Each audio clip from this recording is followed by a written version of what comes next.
Alright, I'm Charlie, and this is the place where Lookism isn't just watched, it's understood. Now grab your tinfoil hats because today's theory might sound crazy at the first. But the more I looked into it, the more it started making sense. Is James Lee related to Gapryong Kim? What if Jake Kim's mother was wrong? What if James Lee actually represents Gapryong Kim's good side and while Kitae Kim represents his evil side? Yeah, and I know some of you already opened the comment section to call me insane. Because if we look at the Jake Kim, he's actually the perfect example of someone carrying both sides. We have seen it throughout the story. Jake is willing to do terrible things if it means to protecting his friends. He can act like villain when necessary, but at the same time, he's loyal and he is compassionate. And he genuinely cares about the people around him. In many ways, Jake feels like a reflection of Gapryong Kim himself, a man who carried both light and darkness within him. Now here's the part where everyone starts throwing shade at me. If James is the good side, then why has he done so many questionable things? And honestly, that's the fair question. But what if James genuinely believes he's doing the right thing? What if every sacrifices, every crime and every decision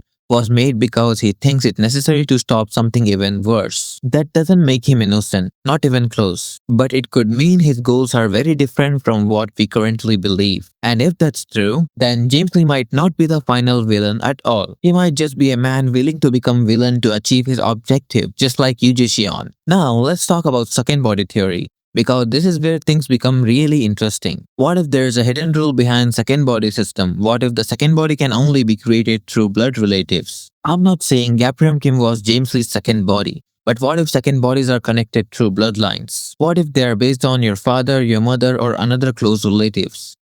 Because if that's true, then James' obsession with bringing Gapryong Kim back suddenly makes a lot more sense. And his connection with Gapryong could be much deeper than anyone realized. Now imagine this scenario, just imagine it. What if James somehow gains control over a body connected to Gapryong Kim? So yeah, the Lookism verse is cooked, absolutely cooked, deep fried, finished. Guys, pack it up. Because then we are not talking about James Lee anymore. We are talking about a monster with James Lee intelligence and Gapryong Kim legacy. And there's another reason why I can't ignore this theory. Recent chapters have made Jinyoung's dialogue feel extremely suspicious, almost as if PTJ is intentionally pushing us towards a connection between James and Gapryong, without fully revealing it, like he's leaving breadcrumbs everywhere and waiting for us to notice. And let's be honest, PTJ loved doing that. This man has been hiding secrets for over 600 chapters. At this point, I wouldn't be surprised if he has another 50 mysteries hidden somewhere. But if this theory turns out to be true, then it could completely change everything we know about Lookism, not just James, not just Gapryong, the entire story. So that's my theory. Am I completely wrong? Maybe. Am I slowly losing my sanity after reading 600 plus chapter of Lookism? Also maybe, but the clues are there and the more chapters we get, the more suspicious this connection becomes. So let me know what you think in the comments. Do you think James Lee is related to Gapryong Kim? Or am I reading way too deeply into PTJ hidden clues? And if you enjoy deep Lookism theories, chapter breakdowns and hidden details, make sure to subscribe because here Lookism isn't just watched, it's understood. I'm Charlie and I'll see you in the next video.